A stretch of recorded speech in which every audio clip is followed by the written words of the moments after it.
Astaghfirullahalazim. Astaghfirullahalazim. Astaghfirullahalazim alladzi la ilaha illa huwal hayyul qayyum wa atubu ilaih. Alhamdulillah rabbil alamin. Wassalatu wassalamu ala asyrafil anbiya'i mursalin wa ala alihi wa sahbihi ajma'in. Amma ba'd. Fa inna asdaqal hadis kitabullah wa khairal hadi Muhammad sallallahu alaihi wasallam. Wa syarrul umuri muhdatsatuha wa kullu muhdatsatin bid'ah wa kullu bid'atin dalalah wa kullu dalalatin finnar. Sidang pendengar yang dirahmati Allah sekalian. Assalamualaikum warahmatullahi wabarakatuh.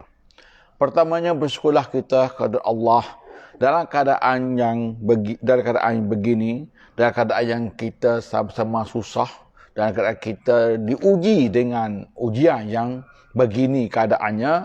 Dalam pada itu Allah tetap memberikan kita rahmat, memberikan kita kesenangan, memberikan kita ruang, memberikan kita berbagai nikmat dalam keadaan ini. Dan pada pagi ini bersyukur juga dalam keadaan yang begini ini dapat juga meneruskan sesi kuliah yang sekejap ini, yang mana yang pentingnya peringatan ini berterusan dari masa ke semasa.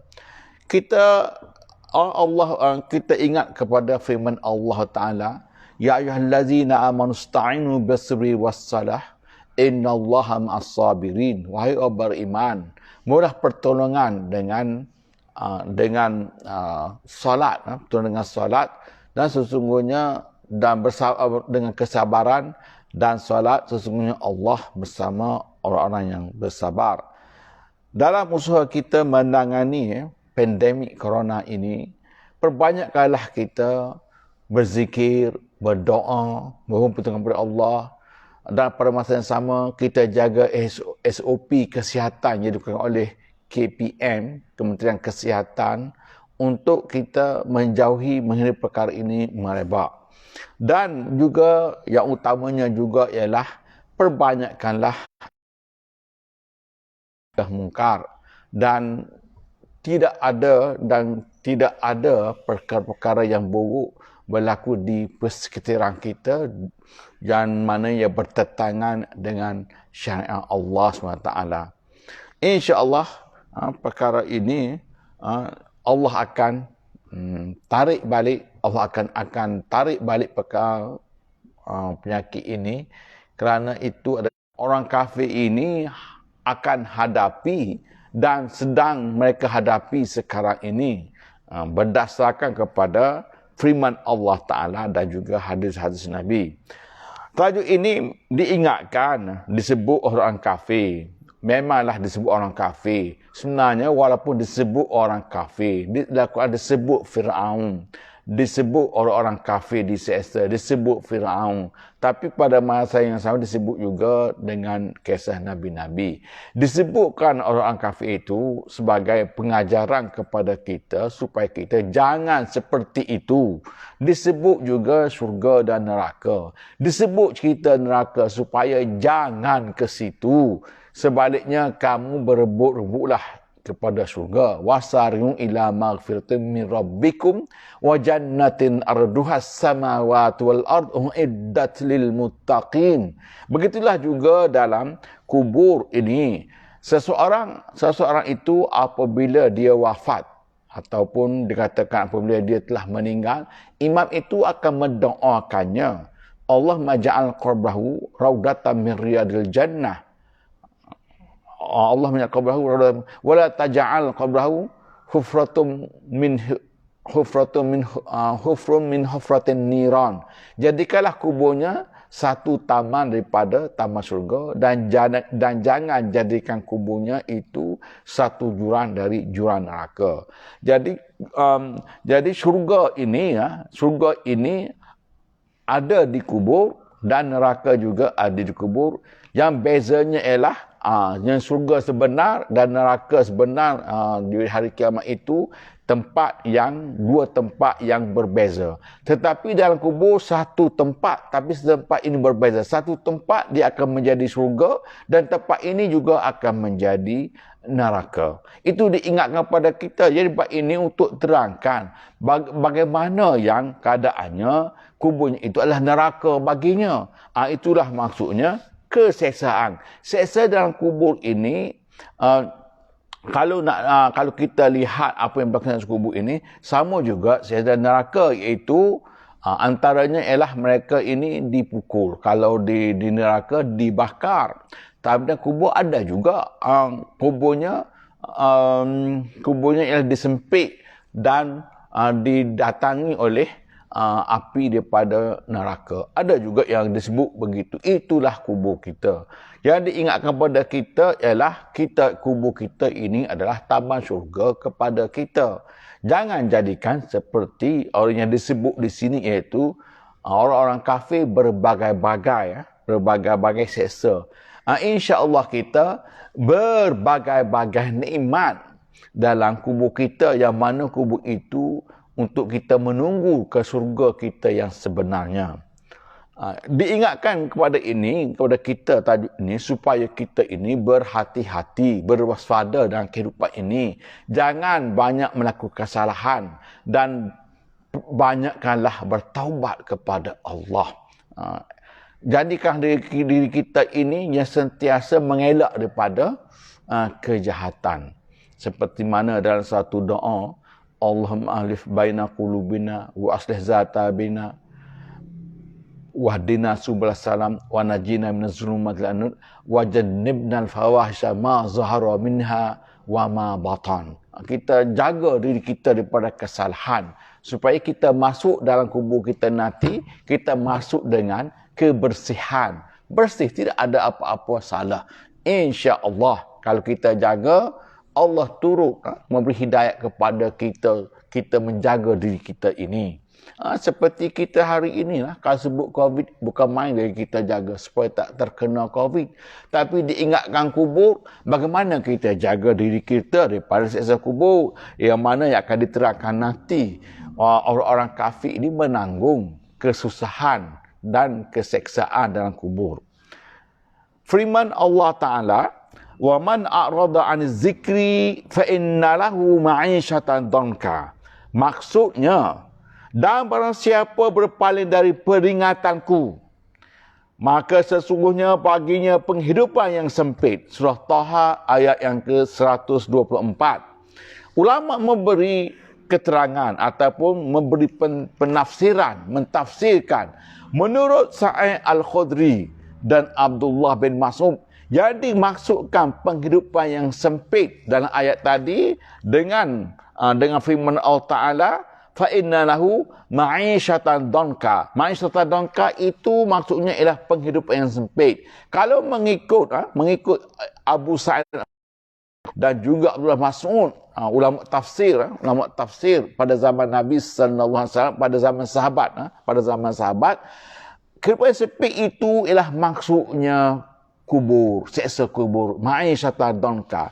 Jadi sesiapa yang berpaling peringatan aku, peringatan itu ialah Al-Quran dan hadis-hadis Nabi sallallahu alaihi wasallam, dan juga tafsiran tiba-tiba kita nampak malaikat maut, bermulalah alam akhirat. Balik kepada ayat tadi, jadi ma'isyatan danka itulah maksudnya azab kubur. Dan Allah berfirman lagi, wa inna lillazina zalamu azaban duna zalik. Dan sesungguhnya untuk orang-orang yang zalim ada azab selain daripada itu. Ada ulama mengatakan bahawa dimasukkan kalimah azab selain daripada itu dan firman itu ialah azab kubur. Kerana Allah menyebut ayat ini, ayat surah Taha 47, kerana ada ayat yang sebelumnya ialah fazarhum hatta yulaqu yaumahum alladhi fihi yus'aqun. Fazarhum hatta yulaqu yaumahum alladhi fihi yus'aqun. Maka biarkanlah mereka hingga mereka menemui hari yang dijanjikan kepada mereka. Pada hari itu mereka dibinasakan.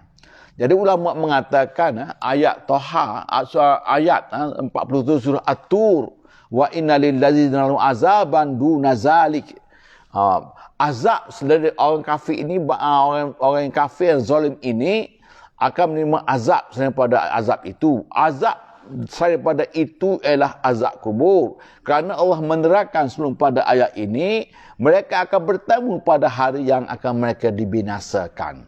Pada dibinasakan ialah dalam kubur itu. Itu untuk orang kafir. Iaitu hari terakhir dalam kehidupan dunia ini. Itu tafsir ulama. Hal ini menunjukkan azab yang mereka alami pada hari itu adalah azab kubur. Demikian juga Allah berfirman dalam surah Al-Anfal. Tetapi kebanyakan mereka tidak mengetahui. Orang kafir ini tidak mengetahui adanya azab kubur. Walaupun mereka diberitahu. Mereka diberitahu dengan ayat-ayat Al-Quran, dengan hadis-hadis Nabi yang sahih. Mereka baca ataupun pendakwah ataupun penyampai ataupun penyeru kepada agama Allah ini sentiasa menyampaikan perkara ini kepada mereka. Mereka tahu apa yang orang Islam beriman. Mereka tahu yang kita ini mempercayai dengan teguh perkara gaib, beriman dengan perkara dan beriman dengan azab kubur. Mereka mengetahui dan mereka tahu yang kita ini berpegang, beriman dengan azab kubur berbagi kepada orang kafir. Mereka tahu ada satu kisah orang Amerika. Kisah ini dalam WhatsApp, benar tidak wallahu a'lam. Tapi kalau tengok keadaan itu benar wallahu a'lam. Dan dalam WhatsApp. Jadi seorang Amerika dia berkunjung di Pakistan. Apabila ada naik sebuah taksi, taksi kereta sewa, kereta taksi. Apabila mereka berbual, jadi driver taksi ini boleh dapat menganggap dengan hatinya ini adalah orang yang baik. Orang yang baik, maknanya orang yang baik, orang kafir yang baik lah. Orang kafir yang baik, mereka berpegang kepada nilai-nilai kehidupan yang mereka gariskan. Tidak mencuri, amanah, jujur, urusan adalah efisien, cekap dan amanah. Apabila dia melalui perkenalan itu, driver taksi ini boleh anggap dia dengan hatinya ini adalah seorang yang baik. Apabila nak sampai ke destinasi, driver taksi itu pesan, sepatutnya aku kasihan kepada kamu. Kamu seorang yang baik, tetapi kamu dibakar api neraka. Jadi sepatutnya orang baik seperti kamu ini tak sepatutnya masuk neraka. Orang baik seperti kamu ini, masuk surga yang sebenar.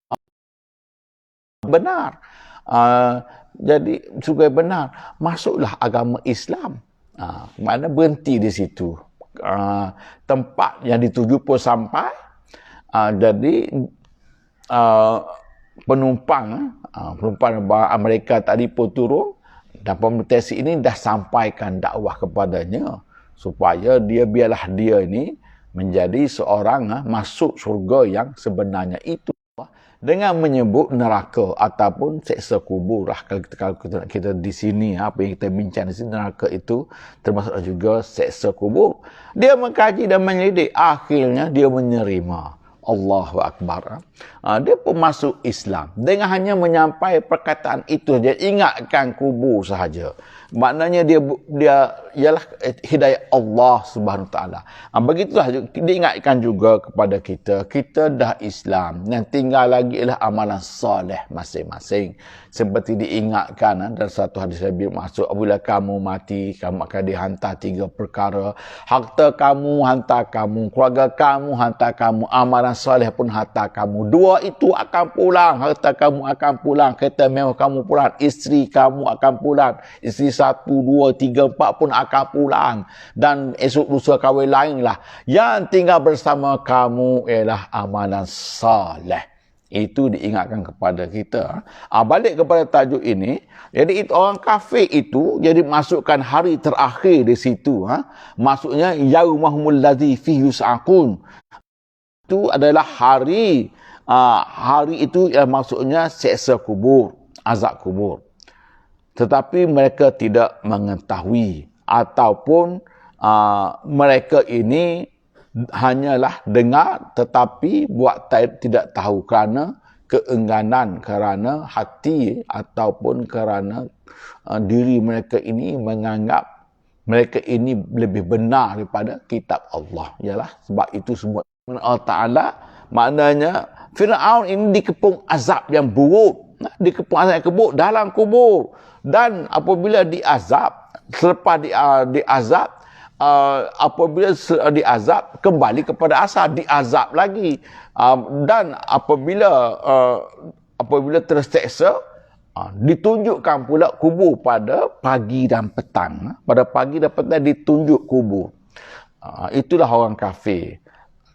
Bagaimana dengan orang yang berjaya berjalan kubur? Orang berjalan kubur ditunjukkan syurga pada pagi dan petang. Diingatkan kepada kita tentang Fir'aun ini. Untuk kita ni, janganlah seperti ini. Perbanyakkanlah amalan soleh. Kita akan ditunjukkan juga pada pagi dan petang. Tapi nak nyata, Allah sendiri menyatakan Fir'aun itu dikepung azab dalam kubur. Dan ditunjukkan pula neraka pagi dan petang. Dalam satu riwayat ulama, orang kafir ini dalam kubur sepertilah seorang penjenayah menunggu hukuman mati ke atasnya. Jadi hukuman mati ini berbeza-beza. Kalau di dunia ini ada yang gantung, ada yang tembak, ada yang dengan renjetan elektrikal. Begitulah juga orang dalam kubur. Orang sekarang kafir kubur itu seperti mereka menunggu hukuman mati. Maksudnya yang amat dahsyat. Dibakar ke, ataupun dihumban ke, atau bagaimana, begitulah keadaan mereka. Jadi dahlah keadaan hidup yang sempit, yang penuh dengan seksa, dan seksa, dan menunggu pula neraka yang lebih besar lagi. Itu ulama tafsiran ulama tentang orang kafir dan kubur ini sepertilah penjenayah yang akan dihukum mati nanti. Mereka dalam kubur itu diseksa ya seperti ialah orang penjenayah kalau di negara-negara yang ala pemerintah tentera, sebelum mereka dihukum bunuh, mereka dihentam, dibantai, terutama sekali tahanan politik, dan dijatuh pula hukuman mati. Begitulah juga dalam kubur nanti kepada orang-orang kafir ini. Keadaan mereka itu terseksa dan ditunjukkan lagi neraka pagi dan petang. Firman Allah Ta'ala, kita lihat, Imam Qurtubi bawa kita kepada firman Allah Ta'ala tentang azab kubur orang kafir ini.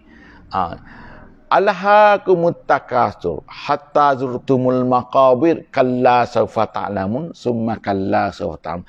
Janganlah begitu, kelak kamu akan mengetahui, dan janganlah begitu, kelak kamu akan mengetahui. Kalla sawfa ta'lam summa kalla sawfa ta'lam. Kalla law ta'lamuna 'ilmal yaqin la tarawunal jahim summa la tarawunnaha 'inal yaqin summa la tus'aluna yawma idzin 'anin na'im. Maksudnya kalau ilmu, sesuatu ilmu ini ada 3 peringkat. Mula-mula sekali ialah ilmu yakin, seperti mana disebut kalla sawfa ta'lam summa kalla law ta'lamuna 'ilmal yaqin. Peringkat mula sekali ialah tahap ilmu ini ilmu yakin. Yang kedua ialah ainul yakin. Yang ketiga ialah hakikatul yakin. Jadi semasa di dunia ini diingatkan dengan ainul yakin. Seksa kubur itu ada. Seksa kubur itu ada. Kemudian azab kubur itu ada. Nikmat kubur itu ada. Kemudian masuk dalam kubur. Kita insya-Allah masuk dalam kubur. Kita pun lihat ada malaikat, itu ainul yakin. Itu adalah apabila kita masuk kubur, maknanya jadi ainul yakin, seperti mana Allah berfirman tadi, ainul yakin. Apabila kita bebas, kubur kita luas seperti sejauh mata memandang, itulah hakikatul yakin, hakikat sebenarnya. Bagi orang kafir ini, diingatkan kubur itu ada azab, kubur itu azab, itu ainul yakin, seperti mana tadi ya, kalla sawfa ta'lamun thumma kalla sawfa ta'lamun kalla law ta'lamuna 'ilmal yakin. Jangan begitu, sebenarnya begitu itu benar. Summa la tarunha 'ainul yakin. Maknanya lepas itu bila masuk kubur barulah tahu apakah itu ada muka nangkir dengan padunya apa, kamu dihentam, lalulah rasa sakit. Itulah hakikatul yakin untuk orang kafir ya. Berbeza sama ke orang yang kesudahannya mendapat kemurkaan Allah, sama ke orang yang mendapat keridhaan Allah, orang yang kesudahannya mendapat kemurkaan Allah. Yang dapat kemurkaan Allah itu wa ma'wahun nar, tempatnya neraka, wa bi'sal masir, dan sebaik tempat. Itu juga adalah maksudnya ialah kubur kepada orang-orang kafir ini. Ibnu Abbas mengatakan ayat tadi, kalla sawfa ta'lamun summa kalla sawfa ta'lamun. Ibnu Abbas mengatakan bahawa yang dimasukkan kamu akan mengetahui timpakan kepada kamu di kubur, dan yang menimpa kamu di akhirat. Kalla sawfa ta'lamun summa kalla sawfa ta'lamun. Jadi ayat sebelumnya, manusia ini hanyut dengan bermegah-megah dengan ke dunia, harta dan benda. Janganlah begitu.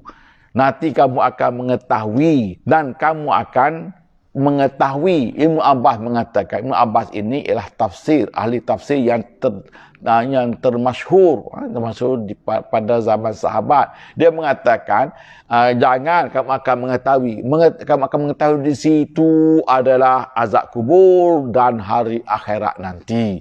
Janganlah begitu. Sebab itu ayat itu disambung kalla law ta'lamuna 'ilmal yaqin. Betul. Itu bukan betul. La tarawunal jahim. Summa la tarawunha 'ainal yaqin. Nanti kamu masuk kubur, kamu akhirat, baru kamu lihat neraka dan syurga. Diriwayatkan lagi ya. Jadi ayat ini diulang, kalla sawfa ta'lamun summa kalla sawfa ta'lamun. Jadi pengulang itu menunjukkan dua keadaan. Maknanya jangan begitu. Diingatkan kepada kita, jangan begitu. Nanti kamu masuk kubur, nanti barulah kamu tahu. Takkanlah masuk kubur barulah kamu nak menyesal, tak guna lagi. Ulama berpesan kepada kita, hidup di dunia ini tidur, bila sebenarnya dalam kubur. Maksudnya hidup dunia ini tidur, maknanya tak buat, tak ada amalan soleh, angkuh, sombong. Sepatutnya kita hidup dunia ini penuh dengan sedar dengan ayat-ayat Al-Quran, penuh dengan jaga ayat-ayat Al-Quran, tapi tidur. Memanglah hidup dunia ini pagi petang hidup, tapi di akhir tidur. Bin Habish dari Ali berkata, kami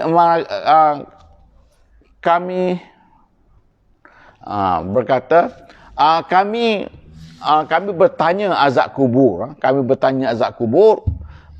dan turunlah firman Allah. Kami rasa azab, kami bertanya, kami seperti merasa ragu tentang azab kubur. Diriwayatkan oleh Abu Zar bin Habish dari Ali bahawa ia berkata, kami meragu azab kubur. Ya ke azab kubur? Ni ada ke ayat kubur? Hingga turunlah firman Allah Ta'ala. Firman Allah Ta'ala itu menjawab kepada orang yang bertanya, ada ke azab kubur?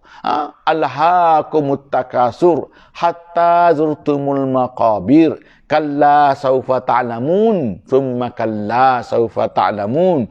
Bermegah-megahan telah menarikkan kamu sampai kamu masuk dalam kubur. Jangan begitu, kelak kamu akan mengetahui. Jangan begitu, kamu akan mengetahui. Bermaknanya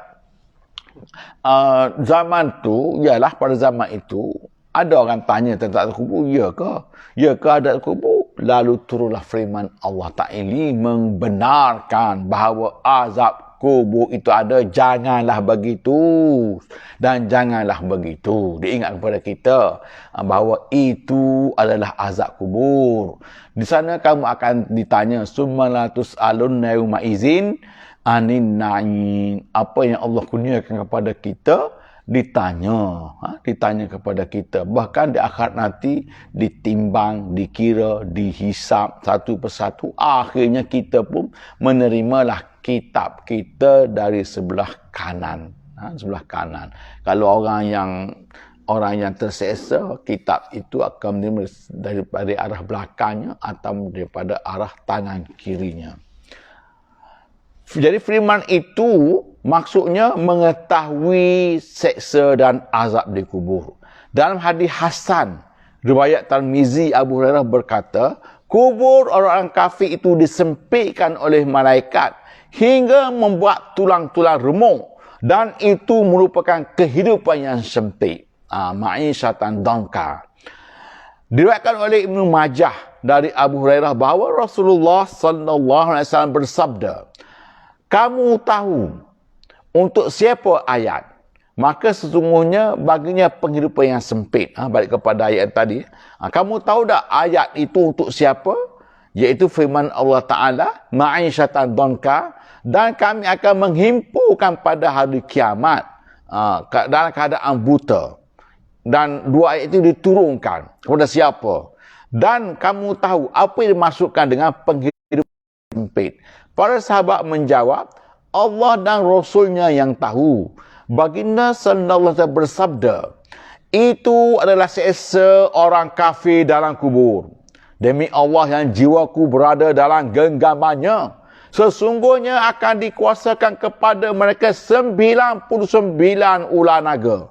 Setiap seekor naga menjilat, melilit dan menggigit tubuhnya hingga hari kiamat nanti. Kubur orang-orang kafir, Allah lalu mengirim kepadanya beberapa ekor naga yang kemudian memakan dagingnya hingga tinggal tulang-tulangnya belaka.